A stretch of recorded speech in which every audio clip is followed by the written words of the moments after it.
While the whole country celebrates Navratras and Dasara, there is one particular part that does so in its own remarkably spectacular style. Yes, I'm talking about the city of palaces, better known as Mysore, and we're here to celebrate the Mysore Dasara for the Fairs of India. The city of palaces is truly a sight for sore eyes. Where most places have one or two or maybe half a dozen buildings of heritage and renown, Mysore is literally crawling with them. It's no surprise that Mysore has over the years taken on the mantle of Karnataka's culture capital. The buildings though are not that old. Most of them were completed in the reign of Krishnaraja Wadiyar IV, who, as history would have it, was the second last king of Mysore. During Krishnaraja's time, the city saw a building frenzy that was abreast with the latest architectural styles. The Maharaja and the Queen Mother were great patrons of the arts, education and healthcare, and so they, with the help of the British resident, began to transform Mysore from a medieval kingdom into a place of learning and excellence. In fact, it was during this time that Mysore became one of the most modern and industrialized kingdoms of India. The architecture of Mysore is a composite of 19th century European construction style and South Indian temple art.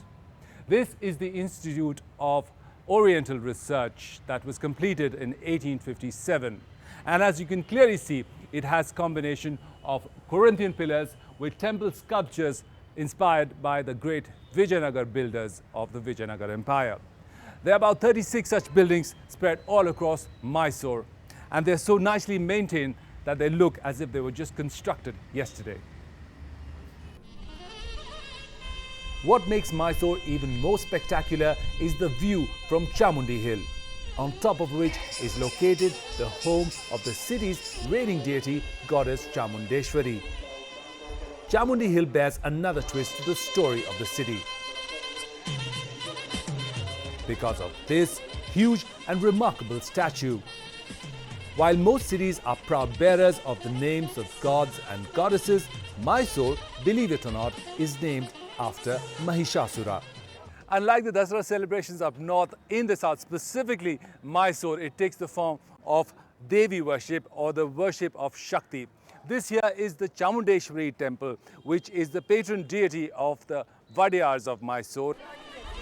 The Chamundeshwari temple is especially abuzz during the Navratras, as she is one of the 9 goddesses that are worshipped each day of the 9-day festivities. The Chamundeshwari temple is where the action begins at the time of the Dasara celebrations, where the scion of the erstwhile royal family of Mysore comes here to offer his prayers. And on the final day of the Dashmi, the idol is carried from the temple here to be part of the Jambu Savari, which is the finale of the Dasara celebrations here. As a city, Mysore has historically blended its heritage with a keen sense of modernity. And this is amply reflected in its famous Mysore silk. Like French wines and Swiss cheese, Mysore silk is a geographically indicated product, which means no silk other than the one made here can be called Mysore silk. This fine silk is produced in the heart of the city under the government-owned Karnataka Silk Industries Corporation Limited. Every day, fresh from the cocoon silk is collected from the neighboring villages and brought here. The raw silk threads are put through various stages of preparation until they are ready and spooled for the process of weaving. The endless clatter of mechanized looms is actually music to the ears of Mysoreans, as every year nearly 76,500 saris, that is close to 4,21,000 meters of silk fabric, is sent out into the world market as pure and unpiratable Mysore silk. Now when you think of Mysore, you think of Mysore silk, which was an industry that was started by Tipu Sultan when he was a ruler of Mysore, very briefly. And then when the Wadiyars came back, they made some very heavy investments in the silk industry until there came a time during the Second World War when silk for the parachutes to fight the war was sourced exclusively from this kingdom. There's a certain way we use flowers in India, not as bouquets in vases, but on ourselves and as house decoration. This is nowhere more evident than it is in the south of India. Flowers are specially used as decoration in the festive season, and flower markets such as Mysore's Devraj market become a big part of festival shopping. This market was completed in the late 1800s, and one can only marvel at it as an excellent example of town planning, where so much space was provided exclusively for flowers. Evidence of how much a culture loves its gods and goddesses is shown in the number of flowers offered to them every day. This is the Devraj flower market of Mysore, where thousands and thousands of kgs of flowers exchange hands every day. And business is especially booming during the Dasara celebrations. What makes the Dasara in Mysore like no other in the country is the inclusion of dolls, as they are called here, in the celebrations. These are mostly made of wood, but they can also be of clay, plaster of Paris or papier-mâché. Raghu, one of the organizers of the annual doll fair, explains to me how dolls came to be a part of the traditional Mysore Dasara. Now, the Dasara celebrations are very closely associated with another very unique Mysore tradition, which is the tradition of doll making, or the Bombay Mane, which is again rooted in antiquity. Can you tell me how this doll tradition started in Mysore? What is the origin of it?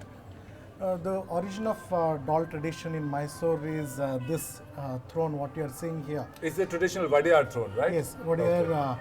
The royal golden throne of Mysore. Okay. And the fable says that, the legend says that this throne has come to Wadiyar from Pandavas. It is a Pandava throne. And from Pandavas it went to Vikramaditya, and from him it was found by Bhoja Raja under a earthen mound. Right. And it had 32 dolls in it. Okay. So where were the dolls placed in this? Can you On show the me? steps. On the steps. On the Okay. steps. So on each step there was one doll. Yes. On either side of the Yes, staircase. yes. And then. And when the Bhoja, Yeah. King Bhoja tried to ascend the throne, each doll, it came to life and started telling one story of Vikramaditya. It narrated how wise and just was Vikramaditya, and asked the Bhoja whether if you are as just and as wise as Vikramaditya, only then you are worthy to ascend this throne. And they flew away. Oh. So until he became as just as Vikramaditya, he didn't ascend the throne. That's the legend. So it became a sort of test Yes. for the king about his sense of justice and fair play. Yes. But how is it associated with the doll festival? Those 32 dolls, they were responsible to inculcate the standards and ethics of how a Maharaja, the king, should be.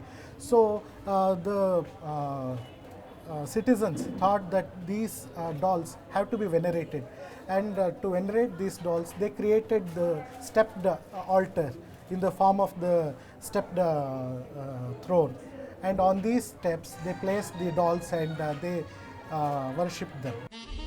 In the 10 days of celebrations, many homes put up dolls from their collections for everyone to come and see. Mr. Vaidyanathan's collection is more than 200 years old, and he displays it with great pride and affection. I asked him how he would explain the Dasara dolls to a complete outsider. It's a very good question. Fundamentally, it will take a long time for me to explain, but the easiest way to explain would be, basically as Hindus we believe in God, and we believe in the inviting God and propagating God in any form for that matter. So the moment we have a doll show, I would tell him that, look, we invite gods to stay in our house during these 9 days in the form of various dolls. That's the easiest way for me to explain. But if you ask me where to ask me in detail, it will take a long time for me to explain to you. Across India, the Navratras are a reaffirmation of the concept of a primeval mother goddess. And it is her principal 9 avatars that are worshipped each day of the Navratras. In Mysore, this worship takes on a more real layer of meaning. I met Ashok, who, along with his wife Shashikala, organizes dinners for tourists to familiarize them with the nuances of Mysore culture. So, you know, the Dashera festival is very famous in Mysore, and of course, all the Hindus we celebrate it grandly. So, in the Dashera festival time, so we are considered the god will become as a small girl, little little girl, girl like that. okay. We call it as a Deviya like that. So today is an Ashtami. So invite all the 9 small girls come here. So we invite, and then we have to give honor. We have to pray the goddesses, and whatever we have, we offer to that food to the goddesses. So we treat it as a goddesses. So where did you get so many 9 girls? So they were all, All the staying here. neighborhood? They were all neighbor here surrounding. Okay. So And do they have to be a specific age? yeah, usually we had to go below 10, 12 like that. Below 10, 12 Yeah, years. like that. That Okay. we are considered. We have to take and then. So let's start Yeah, the please. ceremony. Okay. Okay, she is my wife, Namaskar. Shashikala, and usually she is doing all these things. She is invite all the small little girls and clean the feet there, and then receiving all that to Okay, my so house. let's Then the begin. god will be enter inside the house like that. So before entering, okay. This is a very elaborate ceremony, and it sort of reinforces the value of a girl child Yes, in of the, course, of in the course. family, Yes. right? So, since the little girl is a symbol of the goddess, Yes. so she has to be treated with a lot of Yes. respect. So now the 9 goddesses have been Yeah, welcomed. now they were welcomed. And they They will were proceed inside, inside yes. for a nice meal. Yes, sir. Please. So, okay, when we are receiving inside, they were all sit here. So, because they were coming in outside, little tired, so Right. they were sitting now. Yeah. So we And have relax a to bit. relax a little bit. So usually the child, the girl, what she is girl, like much, that's what the things. They have a chocolates, and they have a the bindi, and also she like for henna, and also she like for some Earrings. earrings and small And bangles. and bangles, garlands, and also we blouse pieces here, Okay. and then coconut and something, and then apple. हिमगिरितनये हेमलते हिमगिरितनये हेमलते अम्ब ईश्वरि श्रीललिते माम वा हिमगिरितनये हेमलते रामावाणि संसेवितसकले रामावाणि संसेवितसकले राजराजेश्वरि रामसहोदरि राजराजेश्वरि रामसहोदरि ससनि निन्नि पप मग गम गम पनि मप गम पनि स ग ग स नि स पनि नि प म ग प म नि प स नि नि स ग प नि स ग म प स ग म प नि प स नि ग स नि प नि स ग म ग ग स नि प नि म म प प ग म प स ग म प स नि प ग म प नि हिमगिरितनये हेमलते पाशंकुशे क्षुदंड करे अम्ब परात परे निज भक्त परे आशांबरे हरिकेश विलासे आशांबरे हरिकेश विलासे आनंद रूपे अमित प्रतापे आनंद रूपे Amit प्रतापे. The rich forest cover of the nearby Biligiriranga hills once provided a plethora of wood types.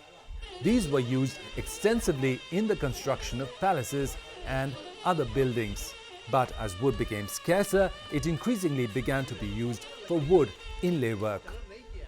Wood carvers and inlay artists are today much in demand, as they help preserve a very important part of Mysore's heritage that dates back to the time of the great Vijayanagara Empire. Inlay work actually started in Persia, and then it came down to the Mughals, to the Sultanate, and it was made into a fine craft used in stone But by the time it came to the south, it was translated beautifully on wood, and a new art form was given birth, which was wood inlay. Today, Mysore has many wood inlay artists who are making very fine works for tabletops, for as paintings, as boxes. Ashok जी, ये कब से आप काम कर रहे हैं, ये बताइए। मैं काम कर रहा हूँ, मेरा पिताजी से सीखा है। तो मैं अभी 21 ईयर से मैं काम कर रहा हूँ। तो मैं फैमिली ट्रेडिशन। लेकिन स्टोन के मुकाबले वुडन इनले करना कितना आसान है या कितना मुश्किल है? नहीं, ये ज़्यादा मुश्किल है, क्योंकि स्टोन में एक ही होता है, सिर्फ क्या बोलेंगे, मार्बल में ही होता है। इस पे वैसा नहीं, ये सिर्फ रोजवुड में अलग अलग रंग का बरते हैं, अलग अलग किस्म की लकड़ियाँ होती हैं, अलग अलग किस्म का लकड़ी होता है। कम से कम 22 कलर इस्तेमाल करेंगे हम। 22 कलर्स होता है, उसमें शेड्स होता है। The end of the Navratras in Mysore is celebrated with a puja that harks back to the days of royal patronage. And to take part in this puja, the present head of the Vadiyar dynasty comes down personally to give his blessings. The Ayudha Puja or the Astra Puja is carried out to honor weapons, means of transport, equipment and machinery. In short, all the things that make life easier for man. In modern times, these may include luxury cars fit for a king. This is the final day of the Navaratri celebrations. It's also celebrating the Ayudha Puja, or the day when the weapons and implements of the army are worshipped.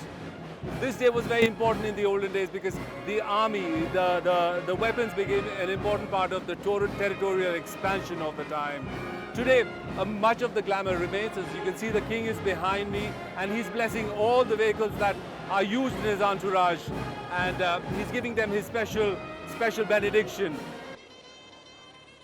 The Mysore Palace is the hub for the Dasara celebrations on the day of Vijay Dashmi.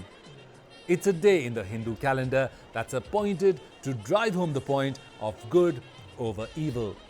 It is a day of victory and light and color, and an all-round sense that in life, good has an upper hand, no matter how powerful evil may seem.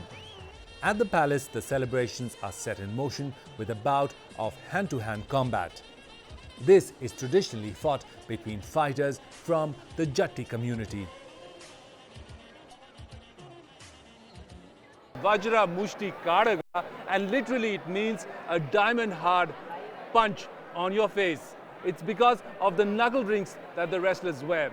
And until blood is drawn, the Mela celebrations don't actually begin. Once blood is drawn, it means the goddess is happy with the small blood sacrifice, and permission for the festivities is granted. The Dasara celebrations also provide a window into the grandeur of the Vadiyar dynasty that ruled this rich and prosperous state up until independence.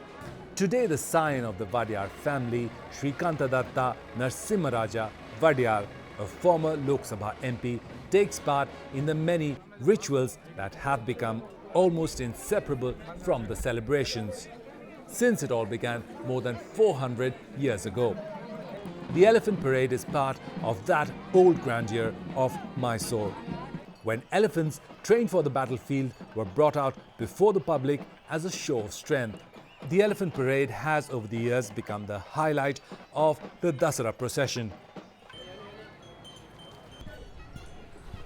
Many old-time families that were associated with the decoration of the elephants are still following in the footsteps of their ancestors. ये इसका नाम क्या है, आप बताओ इसका नाम। इसका नाम श्री रामा है। श्री रामा। और श्री रामा कितना एज है इसका? ಎಷ್ಟು ಏಜ್ ವಯಸ್ಸು ಎಷ್ಟೇ? 55। 55 years. वाओ। और ये कितनी बार से आ रहा है यहाँ पे? ಎಷ್ಟು ವರ್ಷದಿಂದ ಬರ್ತಿದ್ದಪ್ಪ ಇದು? ಎಷ್ಟು ವರ್ಷದಿಂದ ಬರ್ತಿದ್ದು? 20 साल का है। 20 साल से आ रहा है। So this elephant is called Sri Rama, and he's been coming here for the past 20 years. He's taken part in 20 Dasaras, and this probably will be his 21st. This one has been specially embroidered by Aftab over here. He has a shop in Mysore market. बताइए इसको करने में कितना time लगता है? 9 days है। 9 days लगे हैं। और Japan satin material Japanese satin है 22,000 वन और पूरा क्लॉथ का साइज क्या है, कितना बड़ा क्लॉथ है? 22 length 22 feet. In an event that is televised live across the country, the signature and the essence of the Dasra celebrations begin to finally leave the gates of the palace to be part of a festival that has an unimaginable resonance with Mysoreans.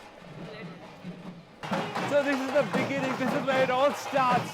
The Vijay Dashmi celebrations at the Mysore Palace.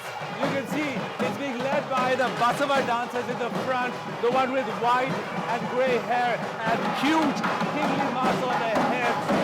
Behind them are the elephants, which are specially decorated and caparisoned with those steel rings on their front. The elephants are specially prepared for this grand celebration. They are being trained a month in advance to lead this Dasara celebrations, and they come here from all over town, all over Karnataka, from the forests of Karnataka. It is because of the presence of such heavyweights that the Dasara procession is known as the Jambu Savari, and it passes through the main thoroughfare of the city to the resounding applause and whistles of the audience. The procession has just come out of the palace gates. It's just left the palace gates, which is just right across over there from this Chamaraja circle, which is one of the oldest circles of Mysore. It is named after a former king of the kingdom.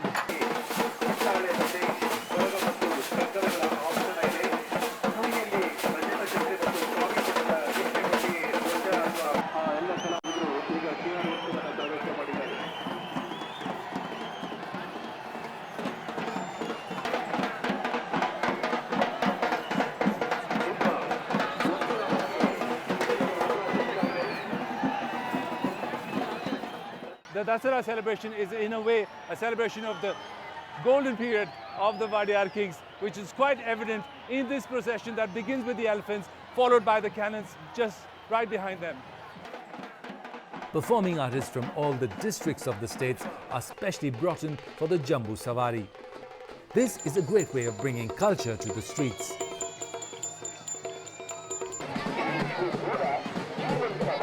In the time of the Mysore kings, performers were encouraged to be part of the Dasara celebrations. And as you can see, the tradition is so much alive and kicking still. Tableaus are also erected, highlighting social and cultural aspects of the state and its different regions.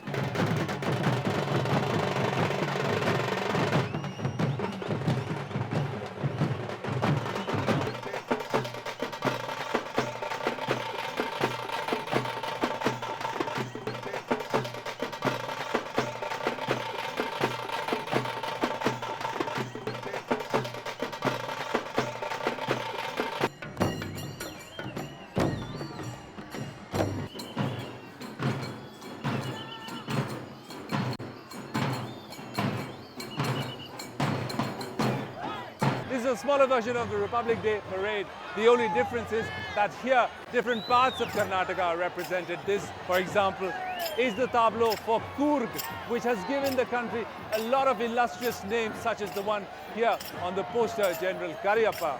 Coorg is also famous for its oranges, lemons and coffee.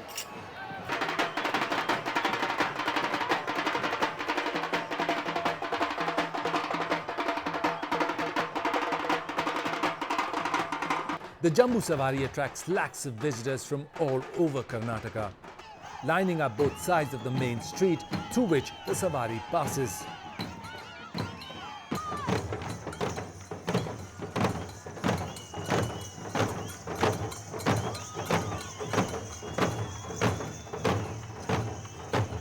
By some rough estimates, the people who come here to watch the Dasara Mela is in the realm of 5 lakh people. But it seems to me that the whole of Mysore has come here to see what is truly a people's festival. Finally, the Savari enters the Banni Mantap grounds where another big event awaits. The Howdah of Goddess Chamundeshwari is placed on the main elephant, who becomes the proud bearer of the goddess's idol. The task of carrying the goddess is a big one, and only the most adept of elephants is given the honor. At the Bani Mantap grounds, the festivities transform into a show of military prowess. A guard of honor for the governor and the chief guest is followed by some fine display of daredevilry and equestrian skills. After the duck formation, we have the formation of the double. The tribal drums of Karnataka roll once again, as tradition and modernity once again come face to face.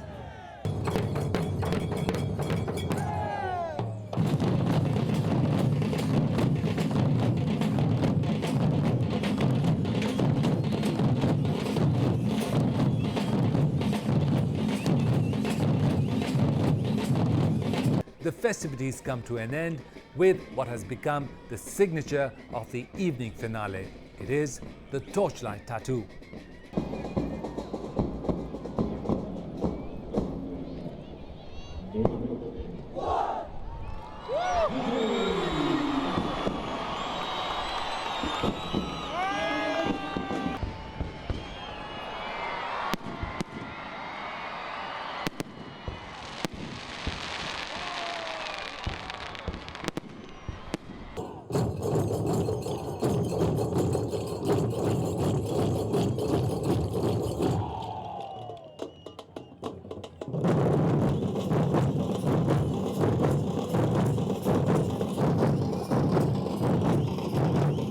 After 10 days of fun and celebrations, we've got a fitting finale to this, the end of the Dasara celebration.